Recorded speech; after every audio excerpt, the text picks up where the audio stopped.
This is the Work Smart Hypnosis podcast, session number 311. Chris Lemig on True Nature Hypnotherapy. Welcome to the Work Smart Hypnosis podcast with Jason Linett, your professional resource for hypnosis training and outstanding business success. Here's your host, Jason Linett. It's a bit of an interesting story, oftentimes, how we end up meeting other people in this profession, how we notice what other people are up to, or even there's often a bit of a story as to how specific people end up on this podcast. And it's that I started noticing this guy who was not too far from where I live at the moment down in Virginia, or really up in Virginia as we're about to move down to Florida. But the nature of seeing Chris Lemig online and interacting and just occasionally chiming in and posting some rather interesting things. And it's about that time that suddenly his name popped up in my email, having joined the Hypnotic Business Systems community and looking at, again, the interaction and just kind of keeping tabs on here's someone who just kind of gets it, and also seeing a little bit more of the backstory that you're about to hear inside of this week's episode. A phenomenal conversation here with Chris, that following that route of becoming ordained as a Tibetan Buddhist monk, then leaving that world behind, and then getting into hypnosis, which in that moment already I kind of tagged to go, one of these days we're going to get Chris on the podcast, because as this program is, these are the conversations that genuinely, as a practitioner of hypnosis myself, these are the conversations that I want to have.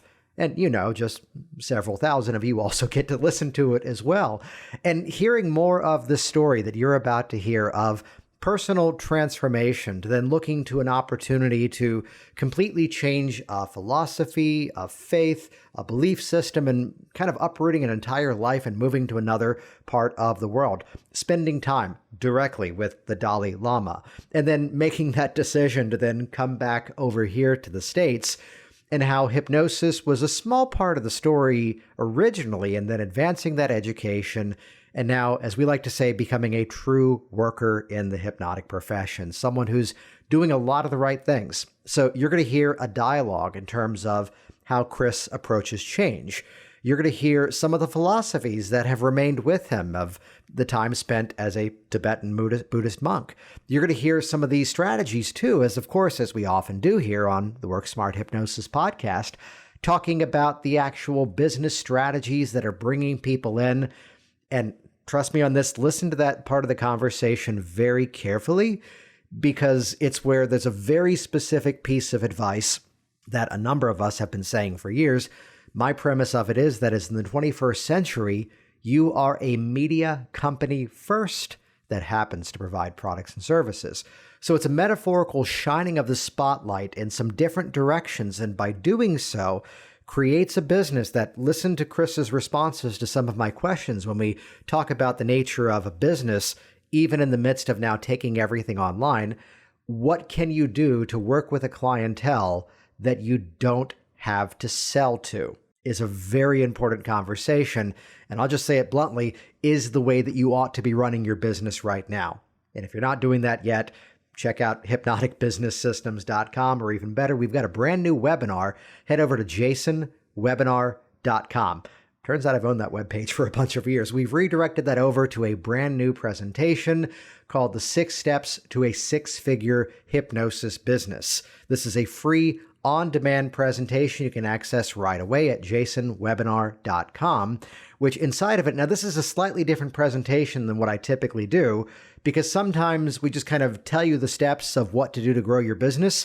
This one's about 45 minutes long, and stick through the entire thing, because it's not just going to tell you what to do, it's actually going to give you some of the step-by-step mechanisms to get started with those 6 specific things right away. The whole principle of this is, these are the things that I come back to in my business time and time again, and even for my students inside of Hypnotic Business Systems or the folks I do private consulting with. This is kind of that sort of hit list of things that if you keep revisiting these 6 specific steps, that's what helps the business to grow time and time again, no matter what the global market may be. You can check that out over at jasonwebinar.com.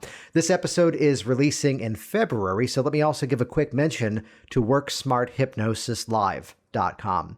This is the live and online hybrid hypnosis certification program that includes access to my Hypnotic Workers community as well. But this event coming up is a bit of an on-demand, sort of a by popular demand type event, because we've previously done 2 events bringing on Dr. Richard Nongard as a guest trainer, selling out every single one of them. I was getting a bunch of emails saying, please do this again, and here we go. It's an ICBCH certification program, but I'll give you a preview of the video that you should watch over at the WorkSmartHypnosisLive.com website. It's the fact that about half of the people who take this event are brand new to hypnosis, and this is kind of their welcoming their entry into the profession. Meanwhile, the other half, maybe the majority of you who listen to this podcast, people who already have perhaps substantial hypnosis training, but maybe you're not consistently getting the results you feel you ought to be getting. Maybe perhaps you're stuck inside of rigid protocols or scripted techniques, and that's really what this training is about breaking down the foundation of the process. And as I hinted in this conversation with Chris, how it seems this dialogue of an evidence-based approach to hypnosis, in some way also mostly popularized by Richard Nongard, is all about bringing the modern research of the hypnotic profession into the work that we do, which, yes, as I talk about in this conversation, is actually about resurfacing 5,000-year-old methods, some of which directly comes from Buddhist philosophy. So if you're looking for ways to really jumpstart your hypnosis practice, get some better techniques, and sort of eradicate the game of someone's coming and I don't yet know what to do, this is a training based upon building a universal approach to change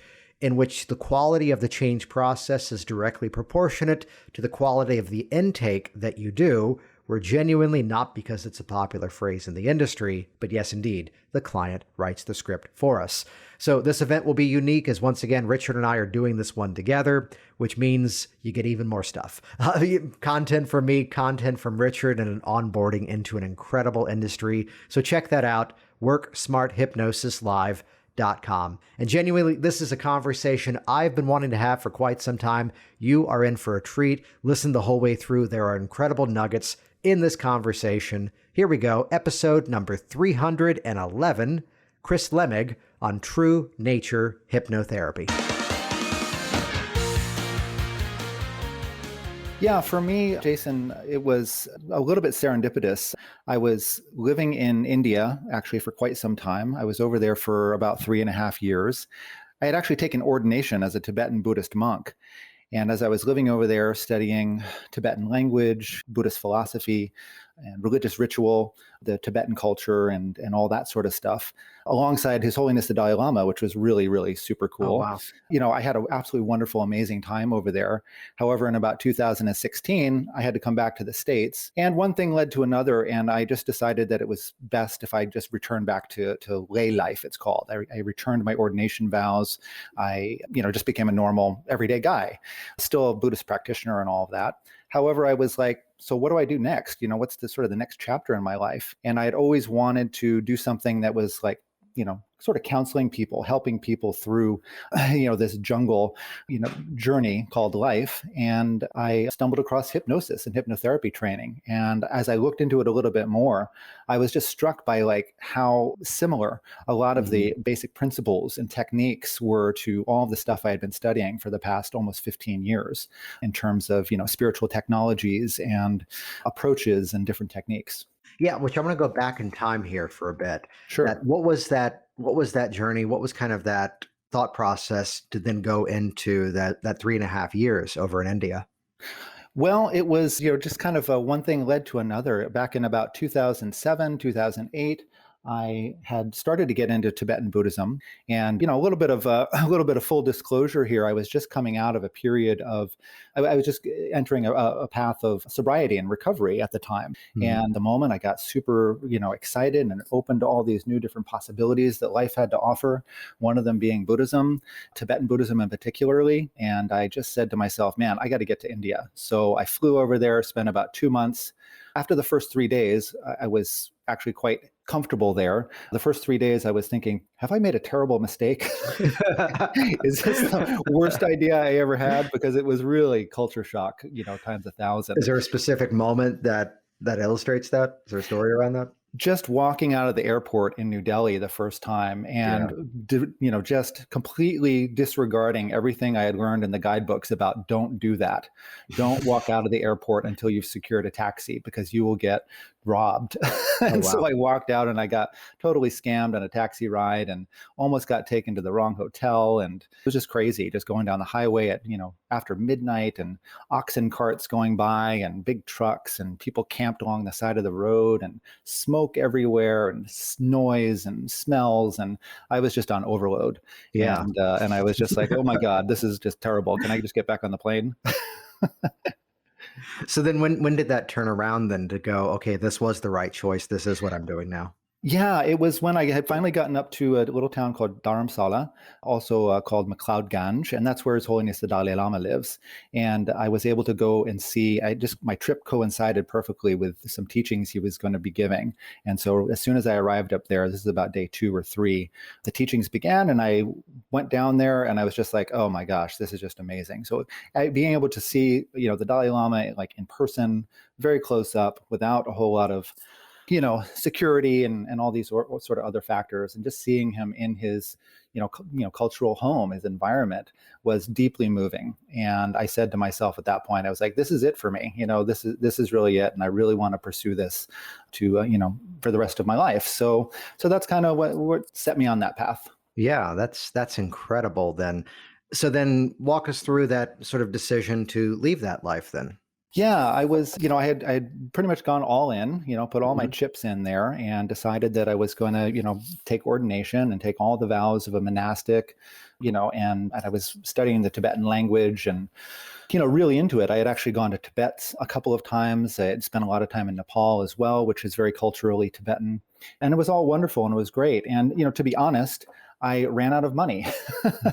And that's just kind of a reality for, Western monastics these days, is that there's not a system of financial support like there is over in Asia. The Buddhist monastic tradition, and actually just sort of the spiritual aesthetic tradition, is well supported over there. It's well accepted. There's whole systems in place that allow people to do that. You're provided everything, all your basic necessities, your food, your housing, and your clothes, and that's really all you need. And then you study, practice the meditation, and practice the teachings, and then what you return is what the contract is that you give back to society what you've learned and what you've discovered for no charge, just for the basic support. And Yeah. so when I came back to the United States, unfortunately, that system isn't here yet.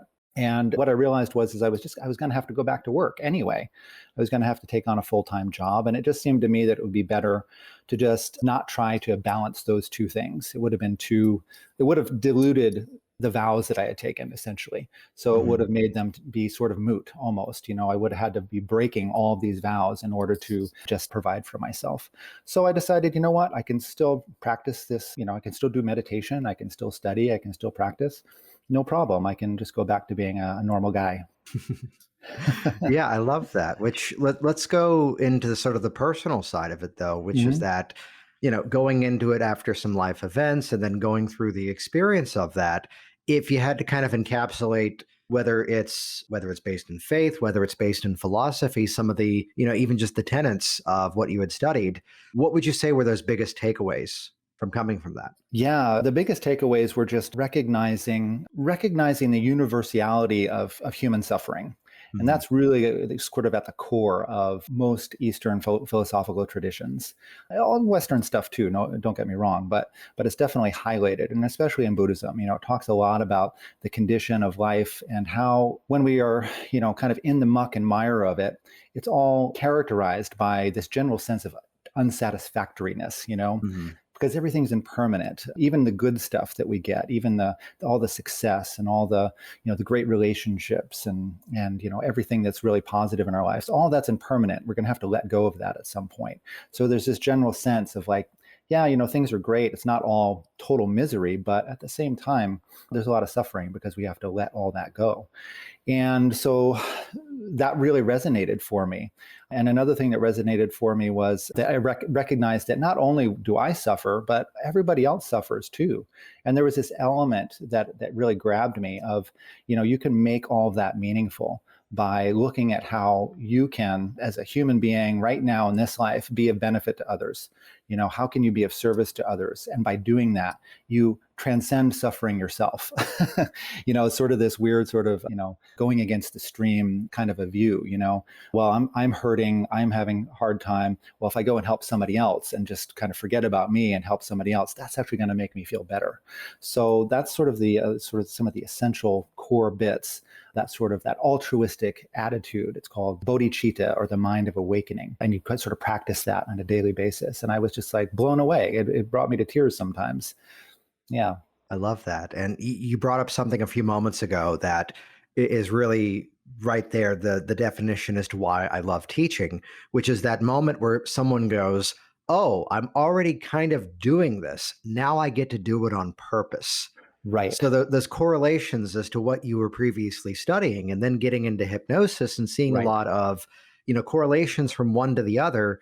Right. If you can kind of, sort of bullet point what some of those findings were, what some of those associations were. Yeah, sure. For sure, there's this element of service. What we do in this profession is that we truly do serve others. And there's also that element of, by serving others, by uplifting others, we also uplift ourselves. Mm-hmm. And so this is a wonderful corollary concept, And I think that we really do help people in this profession. And I've only been doing this for a little while, but I've already seen just the effects that, that this modality has in people's lives and how transformative it can be. So there's that deep satisfaction that comes out of that. And I tell you what, after I finish a session with somebody, especially a session where we've had good rapport and there's been, I can just see that there's been change, there's been, insight. I feel amazing afterwards, I just feel so good. And it doesn't matter about, financial gain or anything like that. That's not really the main point at that point. It's like, man, I just feel so uplifted myself. So there's that aspect to it, that helping other people, working together to create these positive changes. But then in terms of technique, there's all kinds of these, things where there's a lot of similarities. We use a lot of visualization in hypnosis, and in the Eastern spiritual traditions, the spiritual technologies, sometimes they're called, it's all about visualizing. And it's all about visualizing in such a way that you're also reframing sort of your perception of reality. So you're looking at ordinary objects, ordinary phenomena, and you're just saying, you know what, actually, no, I'm going to use my imagination and imagine all of this as being all awakened, all enlightened mind, enlightened energy, enlightened beings all around me. And in so doing, you uplift yourself and move closer to a more of a enlightened view of how things actually are. And there's also just sort of this aspect of just letting go of erroneous beliefs, things that are just not so true, unexamined beliefs that we hold on to about how things are. And we stick our thumb on everything. We say, this is how it is. And it shall never change. And what we do in both in hypnosis and in these spiritual practices is we say, no, let's look at this a little bit closer and let's see how things really are. You know what? Actually, things aren't as solid and real as I think they are. These things that I've always believed about myself, maybe they're not true. Maybe there's other possibilities out there. So there's these sort of direct connections that I just found to be so fascinating. And it was, like I say, it was a kind of this perfect, way to move into this new chapter and slip on this, this new set of clothing, this new hat, Which the fascinating thing is, just to give a time frame, when we talk about Buddhism, when we talk about the philosophy, the tenets of that, how far back time-wise does that go? We're talking, at least 2,600 years. Yeah. And also, when we look at that, we have to understand too that the Buddha came out of, the historical Buddha came out of a spiritual society that was at least 5,000 years old. And those so he was steeped in that already, and he just had a slightly different view on all of that stuff that had already gone before him. So it's incredibly ancient, and that's the amazing thing when we look at hypnosis. It's it's actually an ancient set of principles. So, what's amazing about that is this modern trend of evidence-based hypnosis. Right. And when you look at what they're actually studying, it's information like this, which goes back 2,500 plus years, right, and even further beyond that. So I was curious to ask this. When you're working with someone, are you directly at times giving reference and credit and talking about the origins of these things? Are they coming from just, in terms of the personal change, putting it in their context? How much of this are you actually bringing in to the experience?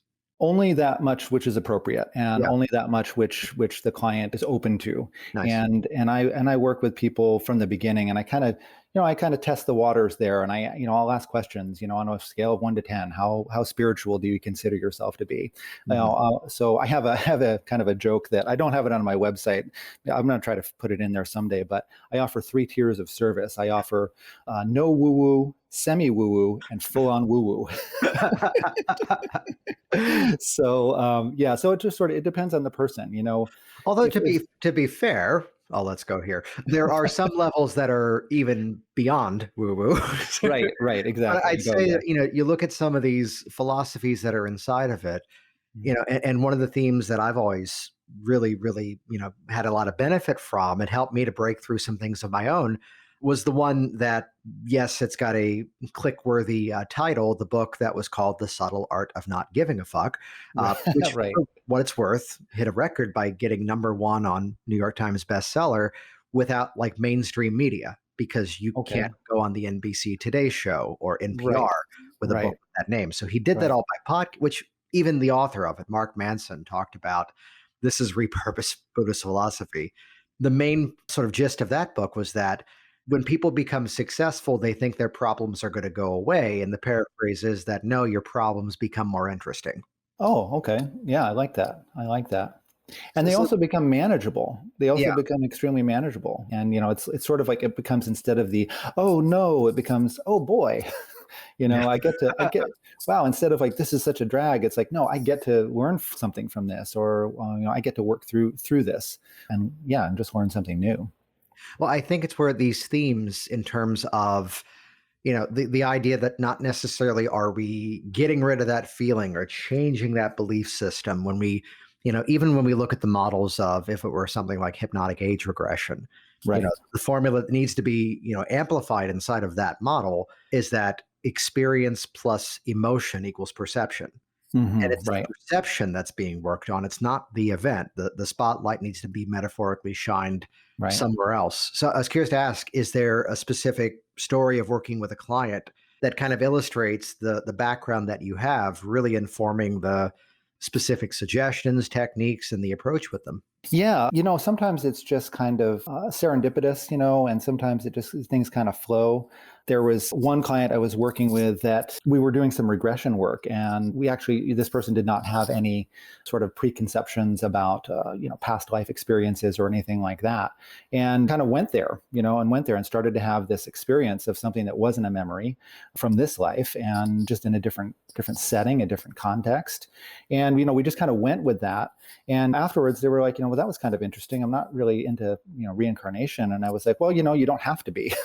Mhm. It doesn't necessarily, we don't have to take all of this literally, all these experiences. The main point here is that, is there some sort of emotional transformation? Is there some sort of a release that happens? And maybe this was, a genuine past life experience, or maybe it was your imagination, and it was a skillful way of your subconscious mind working through this problem and giving you a new context to place this in, so that you could have some deeper insight.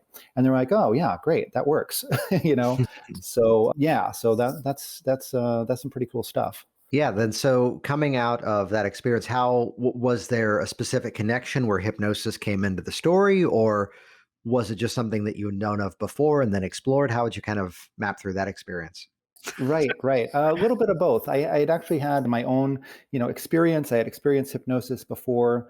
Obviously the stage hypnosis in high school, I'd seen that, but more personally in a therapy context, I had a therapist for a while who I was working with, and she did hypnosis, and it was great. It was absolutely wonderful. So I got a little taste of it then. So I had known a little bit about it, but not a whole lot. It was sort of like just something that was in the periphery. Yeah. But then, like I say, when I started to look into it and look into different programs that I could, join up with and get my training. I started to look into it. I was like, holy crap, this is amazing. This is just really cool stuff. And I was just blown away by all the stuff that it sort of validated for what I'd been, studying and practicing and learning, for the past 15 years or so. Nice. So then looking at the nature of things now, it's where, the more we do this, any decent training will cover here's different induction methods, here's different Right. change methods. But over time, even as we're relatively new at it, we start to internalize things and make Hmm. it our own. It's where, even in my trainings, I say the goal of this event is not to turn you into a clone of Jason Linett. There's already one of me. It's Right. instead for you to understand, as I say it at times, the insane level of attention to detail that I put to what I do. Yeah. This way, you better understand the how and the why. It's not just a class going, here's the tradition, do it that way. Yeah. But even early on, we start to make the process our own. So someone is now going to work with you. Can you kind of walk us through what that user experience then becomes? Yeah, sure. And I'm going to talk about the ways that I invite people to engage in this experience, and we can either go in this direction, or I can also, like I said, we can tone down some of the aspects of it and maybe just do some more what quote unquote traditional hypnosis work. If it's just with maybe not just, but if it's with something like maybe stop smoking, we don't necessarily have to bring in the transpersonal sort of spiritual elements unless you want to.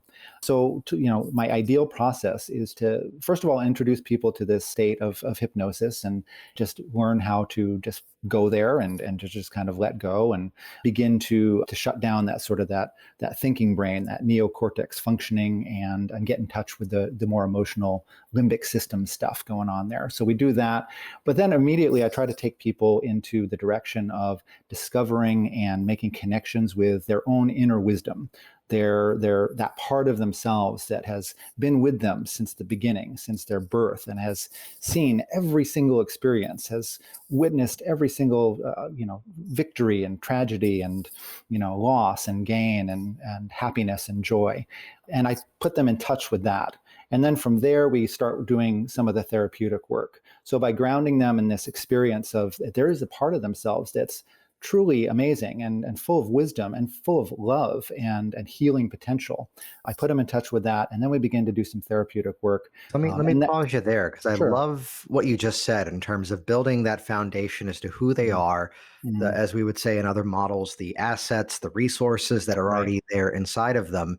Right. And to bring in some history to this, Dr. John Hartland with the ego strengthening process, I think one of the I forget exactly which number, one of the very first episodes of this entire podcast series talked about the ego strengthening process, where, as he put it, let's build up the individual before, quote, he was a doctor, before going after direct symptom removal. Right. But the Right. building up of the individual, which you're doing in a very holistic way, that's great.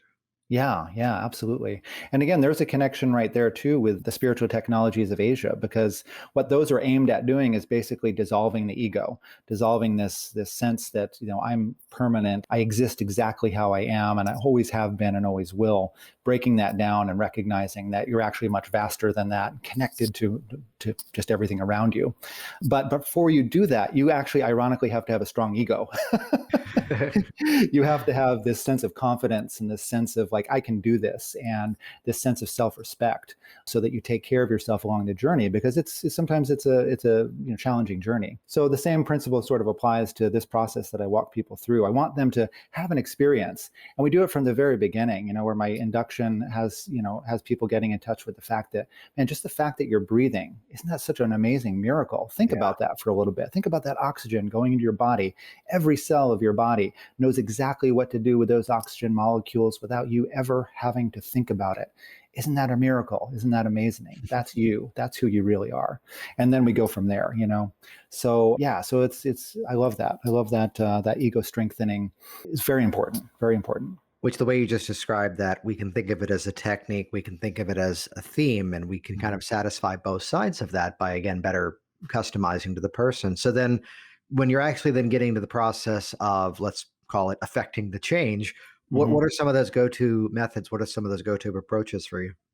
The ones that I tend to go to a lot are pure motivation parts work. Hmm. So, just because a lot of times, there's these objections to change that come up, or there's the, sort of the quote unquote, the problem state itself is maybe so has become such a solid, real thing that what I like to do is, after grounding them in those resources, that place of, recognizing their own inner wisdom and strength and healing power, to actually have them have a discussion, have a little bit of a dialogue with this part of themselves that's causing the problem, that governs that so-called problem area.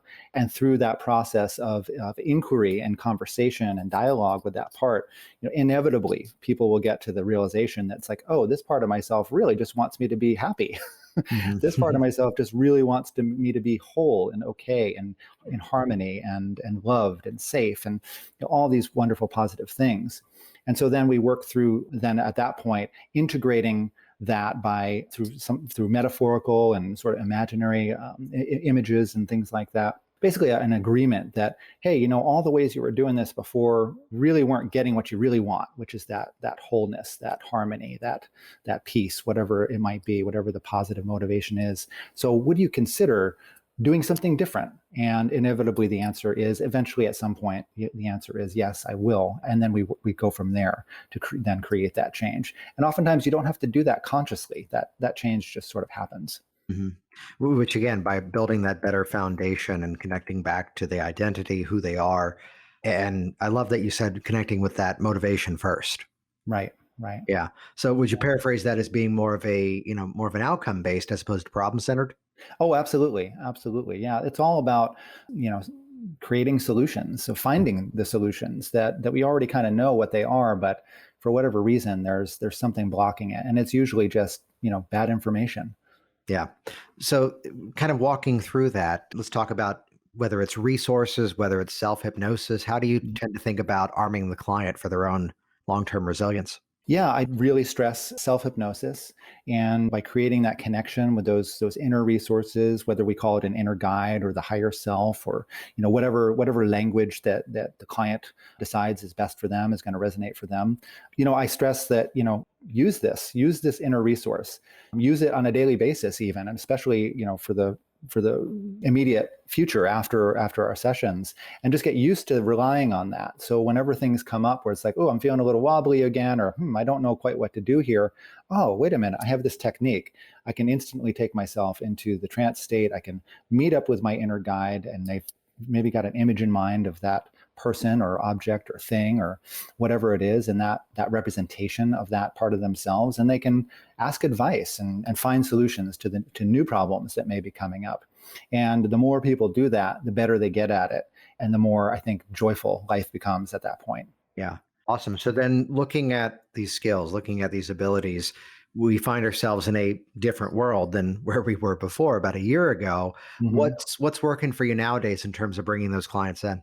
Well, what's working now is networking. Yeah. And that was a little bit of a pivot I had to do, coming into, this new reality that we're all in. But I finally did join a BNI group, a Business Networking International.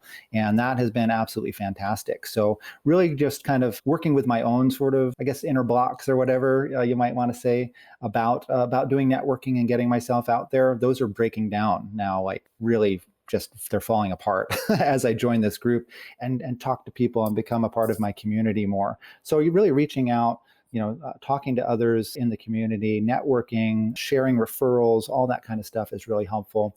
And getting out there with writing. I do a lot of writing online, and I, submit a lot of articles at different places and getting my name out there. It's all about that, getting that visibility going.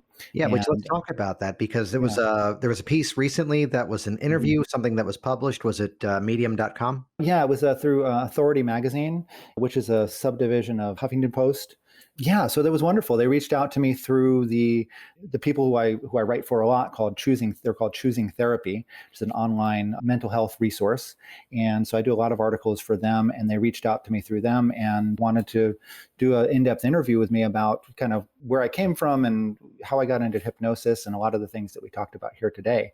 So yeah, so just, taking any opportunity to write something, to post something on somebody else's, blog or website or whatever comes along, all that sort of stuff. Anytime that I have the opportunity to sort of get out there and just say, hey, I'm here and I have something to offer you. Yeah. I do that. So, Nice. and that's another thing too. Yeah. I take a lot of cues from you as far as like putting out value for others, not necessarily selling myself to others, but just saying like, hey, I have this knowledge, I have this perspective. Let me just give you some things that are actually going to make your life better right now, here and now. And maybe, those people are going to use that stuff and it's going to make a difference in their lives and they never get in touch with me. Or maybe 5 years from now, they're going to call me up and say like, hey, you know what? I want to hire you for your services. So in either case, I'm happy. Which I want to highlight that, which thank you for that reference there, that, this is what I've been saying for years now, that in the 21st century, you are a media company first Right. that happens to provide products and services. Right. And as soon as you step, which yes, it's a reframe, it's a bit of a refocusing of how we talk about what we do. But as soon as someone gets that, and sometimes it takes them a little time to hear it over and over and actually see it, that as much as I'm branded as the business guy, I don't spend too much time selling. It's Right. always educating and Yes. informing. And what that does, is there a experience you can think of where here was someone who found one of those articles and then became one of your clients? Absolutely. Absolutely. Just about all of my clients Nice. are, I would say about half of my clients Okay, these good. So days. that works. Moving on. Yeah, right. Well, Yeah, let me no, ask it's you people. this, though, and It's this is something that I was very active in BNI in the early years, from like right, 2009 to like maybe 2013, and then briefly rejoined a different group with a different set of business goals in mind. And it's not that one was better than the other. I'll phrase it mhm, this way. right, I found that the client who would find me by my own organic efforts, they'd find the videos online, then land at the Virginia Hypnosis website and then come in, versus the client who was referred to me. I'll just say it simply, it was a different client. We okay, could still produce the same result, but it kind of informed me what was necessary, what was not necessary. I'd be curious to ask you that here you are, it's the referral client versus here's the one who you're the media person. They've read your right, article and now they're reaching out. right. What would you say is that difference between those two? Well, the difference is that they're, the person who's been exposed to what I have to offer, whether through social media or articles or YouTube videos, just knows a little bit better what they're looking for, Yeah. and they've made this decision. Okay, I want to make this change, but how do I want to make it? Oh, here's this guy Chris, and sometimes they've known me for years, and not like close personal friends, but I have over the years collected a lot of connections over the web and social media and stuff. And so I'll have people give me a call out of the blue who I haven't talked to in 6-7 years, who say like, hey, I've got this issue, can you help me with it? So they've seen the things I've been offering for years now, not just since I've took on this new role as a hypnotist and hypnotherapist, but throughout my whole monk experience and all that sort of stuff. And there's this rapport already built, and there's this trust already built, and this expectation that I'm the person that's going to be able to give them some sort of point them in the right direction. So that's the big difference. When I get referrals, that person isn't necessarily as, and you say it all the time, as educated, Yeah. as those other folks. Which again, just to clarify, doesn't necessarily mean one is better than the other, but it does Oh, no. inform us that, okay, I need to do a little bit more thorough of a pre-talk. In some ways, I have to, quote, sell the process Right. a little bit better now. There's a video I published a while ago of when working with a sleep improvement client, and she was one of those cases where the doctor calls up and says, okay, here's the issue. She can't afford me. She definitely can't afford you. I'm working with her pro bono, and I thought of you. And before you say it, Jason, I've already told her you're going to put a camera on our go. Yep. And it was fun to share that with the students, because I'm like, oh, you get to see me have to go, oh, wait, I don't have all my onboarding. Right. I've got to do more stuff now. As Scott Yeah. Sandlin says, the expectation to ritual ratio. Right. Right. Yeah. Right. Though the dangerous question, Chris, is there one that you prefer? Let's see here. Okay. Of course, I like the prepackaged rapport built clients. Yes, absolutely, because it just feels like, yeah, we can just get right to work. Right. But Yeah. I also really love working with somebody who's brand new to the process. Yeah. And actually, one of the first people that I worked with right at the very beginning, I was doing a free health clinic, a local health clinic, and offering my services there once a month. And a guy sat down and he said, "Yeah.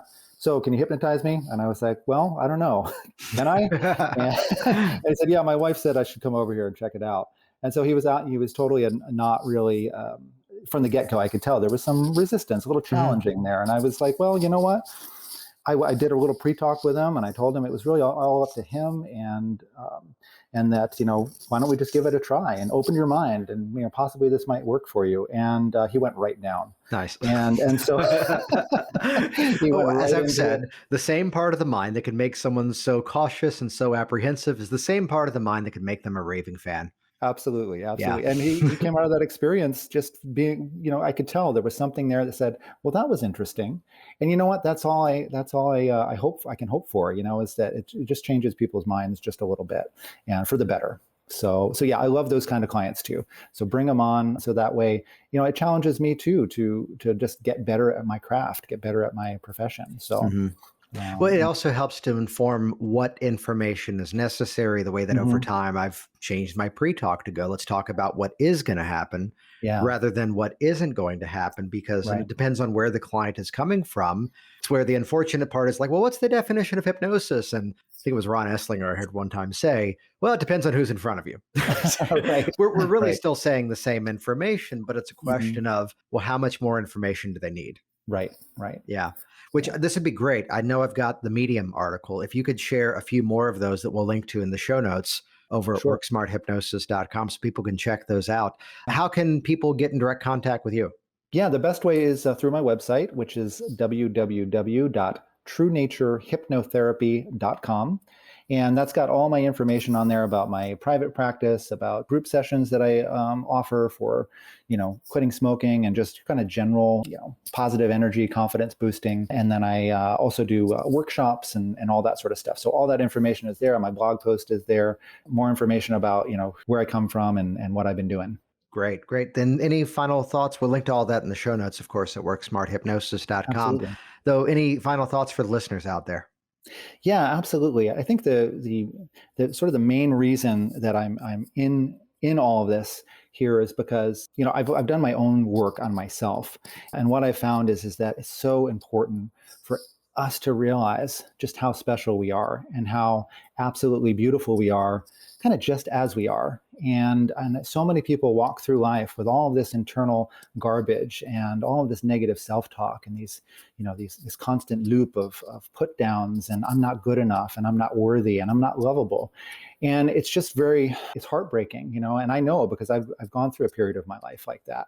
However, I know that it's not how it needs to be, and that's not how you have to be.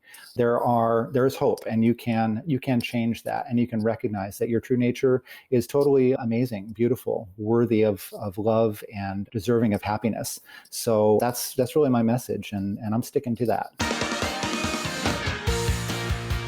Jason Linett here once again, and as always, thank you so much for interacting with this program, for also interacting with these amazing guests as well. Head over to the show notes at worksmarthypnosis.com for this episode.